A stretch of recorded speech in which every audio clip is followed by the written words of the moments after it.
Okey, untuk orang awam pilih je yang mana mudah. Yang dua wajah ni mudah je. Tapi untuk ustaz-ustaz kena pandai baca dua-dua lah. Okey, huruf ra 11 campur 5 campur 1 ini untuk Tariq Syatibi ya. Okay, untuk Tariq Syatibi 11 campur 5 campur 1. Ini formula anda hafal. Ini rutabatum, ini rutabatum. Ini adalah disebabkan oleh hamzah wasal yang ada di antara kasrah. Kasrah tu duduk dalam kalimah yang lain dan ra. Hamzah wasal duduk tengah-tengah. Ini rutabatum ada dua dalam Quran. Kemudian irji', irji'i, irji'u, rabbirji'un. Okey, ada 4 dalam Quran yang tu. Campur 2 tadi 6. Okey, kemudian campur dengan rabbirhamhuma pun kena tebal juga. Selain daripada tu adalah manirtada, limanirtada, alladzirtada pun kena baca dengan tebal juga. Okey, semua ini ada 11. Anda boleh refer balik dalam kitab tajwid ataupun guru-guru tajwid anda. Yang ni tandakan dalam Quran, yang ni tak boleh ikut kaedah sebelum dia ada baris bawah, tak. Dia ada hamzah wasal kat tengah-tengah dia tu, kena baca dengan tebal. Ini rutabatum. Macam tu. Alladzirtada.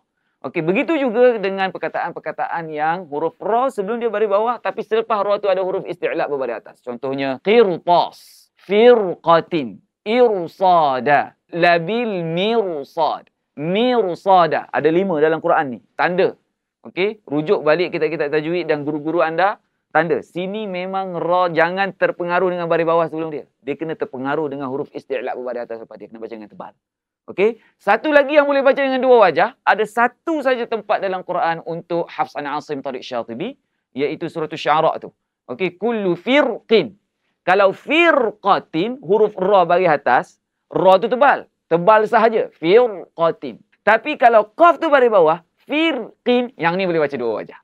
Tebal boleh, nipis pun boleh. Tafkhim boleh, tarqiq pun boleh. Macam mana bunyi tebal? Firqin.